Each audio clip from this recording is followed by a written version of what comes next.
ಹೆಸರಾಯಿತು ಕರ್ನಾಟಕ, ಉಸಿರಾಯಿತು ಕನ್ನಡ. ಇದು ಘೋಷವಾಕ್ಯ.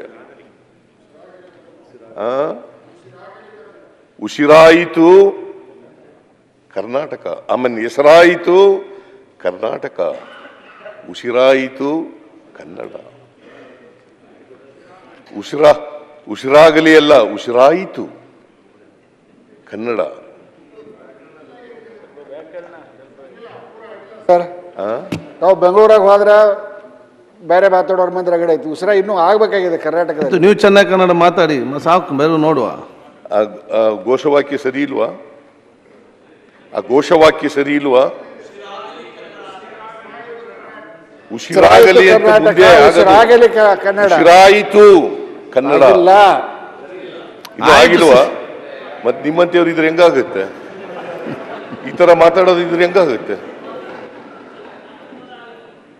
ಉಸಿರಾಯಿತು ಕನ್ನಡ, ಹೆಸರಾಯಿತು ಕರ್ನಾಟಕ. ಆ ಘೋಷವಾಕ್ಯದಿಂದ ಇಡೀ ರಾಜ್ಯದಲ್ಲಿ ನಾವು ಈ ಸಂಭ್ರಮವನ್ನು ಆಚರಣೆ ಮಾಡ್ತಾ ಇದ್ದೀವಿ. ಈಗಾಗಲೇ ಬೆಂಗಳೂರಿನಲ್ಲಿ ಒಂದು ಸಭೆ ಆಯಿತು, ಹಂಪಿನಲ್ಲಿ ಒಂದು ಸಭೆ ಆಯಿತು, ಗದಗ್ನಲ್ಲಿ ಒಂದು ಸಭೆ ಆಯಿತು. ಮೊನ್ನೆ ನೀವು ಕೂಡ ಇಲ್ಲಿ ಮಂಡಲ ಇಲ್ಲಿ ಇಲ್ಲ ಇಲ್ಲ ಬೆಂಗಳೂರು ಸುವರ್ಣಸೌಧ, ಇಲ್ಲೂ ಕೂಡ ಸುವರ್ಣಸೌಧದಲ್ಲಿ ನೀವು ಒಂದು ಈ ಸಂಭ್ರಮವನ್ನು ಆಚರಣೆ ಮಾಡ್ತಕ್ಕಂಥ ಪ್ರಯತ್ನವನ್ನು ನೀವು ಮಾಡಿದ್ರಿ. ನಾವೆಲ್ಲ ಭಾಗವಹಿಸಿದ್ದು. ಇವರಿಗೆ ಮಾಜಿ ಸಭಾಪತಿಗಳಿಗೆ, ಸಭಾಧ್ಯಕ್ಷರುಗಳಿಗೆ ಎಲ್ಲ ಸನ್ಮಾನನೂ ಕೂಡ ಮಾಡಿದ್ರಿ. ಸೊ ಈ ವರ್ಷ, ಇಡೀ ವರ್ಷ, ಮುಂದಿನ ನವೆಂಬರ್ 1, 24 ನವೆಂಬರ್ 1, 24 ಕೂಡ ಈ ಸಂಭ್ರಮ ನಡೀತಲೇ ಇರ್ತದೆ. 50ನೇ ವರ್ಷದ ಸಂಭ್ರಮ, ಕರ್ನಾಟಕ ಆಗಿ ನಾಮಕರಣ ಆಗಿ 50ನೇ ವರ್ಷದ ಸಂಭ್ರಮ ನಡೀತಾ ಇದೆ.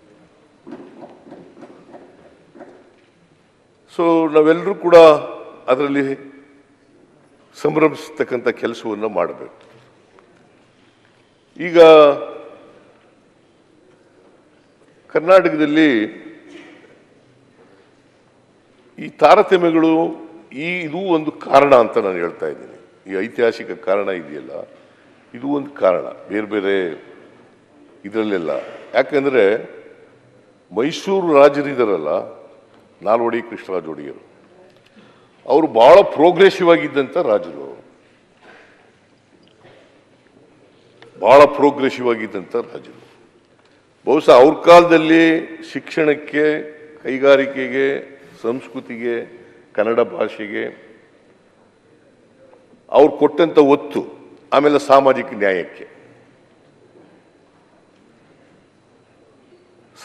ನ್ಯಾಯಕ್ಕೆ ಕೊಟ್ಟಂಥ ಒತ್ತು ಬಹುಶಃ ಭಾರತದಲ್ಲಿ ಸಾವು ಮಹಾರಾಜರು ಬಿಟ್ಟರೆ ಇವರೇನೆ. ಸಾವು ಮಹಾರಾಜರು ಬಿಟ್ಟರೆ ಇವರೇನೆ. ಅದೇನೇ ಮೀಸಲಾತಿ, ಅದಕ್ಕೆ ಸಾಮಾಜಿಕ ನ್ಯಾಯ ಅಂತ ಹೇಳಿದ್ದು, ಮೀಸಲಾತಿ ಅಂತ ಹೇಳಲಿಲ್ಲ ನಾನು. ಸಾಮಾಜಿಕ ನ್ಯಾಯ ಅಂತ ಕಾನ್ಸ್ಟಿಟ್ಯೂಷನಲ್ ಪದ ಉಪಯೋಗಿಸಿದ್ದೀನಿ ಅಷ್ಟೇ. ಸೋಷಿಯಲ್ ಜಸ್ಟಿಸ್ ಮಿಲ್ಲರ್ ಕಮಿಷನ್ ಮಾಡಿ ಅದನ್ನು ಜಾರಿ ಕೊಟ್ಟರು. ಅದರಲ್ಲಿ ಬ್ರಾಹ್ಮಣ ಸಮುದಾಯಕ್ಕೆ ಸೇರಿದಂಥವ್ರಿಗೆ 25%, ಬ್ರಾಹ್ಮಣೇತರರಿಗೆ 75% ಅಂತ ಮೀಸಲಾತಿ ಕೊಟ್ಟರು. ಅದು 1921ನೇ ಇಸ್ವಿ, 1921. ಅದಾದಮೇಲೆ ಬೇರೆ ಕಮಿಷನ್ಗಳೆಲ್ಲ ಆದವು, ರಿಸರ್ವೇಷನ್ ಬಗ್ಗೆ ಸಂವಿಧಾನ ಬಂದ ಮೇಲೆ ಬೇರೆ ಬೇರೆ ಕಮಿಷನ್ಗಳೆಲ್ಲ ಆದವು, ಇದೆಲ್ಲ ಆಯಿತು. ನಾ ಯಾಕೆ ಹೇಳ್ತಾ ಇದ್ದೀನಿ ಅಂತಂದರೆ, ನಾಲ್ವಡಿ ಕೃಷ್ಣರಾಜ ಒಡೆಯರನ್ನು ಸ್ಮರಿಸ್ಕೊತಾ ಇದ್ದೀನಿ ಅಂದರೆ, ಅವರು ಆ ಕಾಲದಲ್ಲೇ ಕೈಗಾರಿಕೆಗಳ ಬೆಳವಣಿಗೆಗೆ, ಕೃಷಿಗೆ, ನೀರಾವರಿಗೆ, ಸಾಮಾಜಿಕ ನ್ಯಾಯಕ್ಕೆ, ಮೀಸಲಾತಿಗೆ ಎಲ್ರಿಗೂ ಅವಕಾಶಗಳು ಸಿಕ್ಕಬೇಕು ಅಂತೇಳಿ ಮಾಡಿದಂಥವ್ರು, ಎಲ್ರಿಗೂ ಶಿಕ್ಷಣ ಸಿಗಬೇಕು ಅಂತೇಳಿ ಮಾಡಿದಂಥವ್ರು, ಶಿಕ್ಷಣಕ್ಕೆ ಒತ್ತು ಕೊಟ್ಟವರು. ಮೈಸೂರು ವಿಶ್ವವಿದ್ಯಾನಿಲಯ ಅವ್ರ ಕಾಲದಲ್ಲಿ ಆದದ್ದು. ನೀವು ಆಮೇಲೆ ಬಂದ್ರಿ ನೀವು. ಸೊ ಅದರಿಂದ ಮಾನ್ಯ ಅಧ್ಯಕ್ಷರೇ,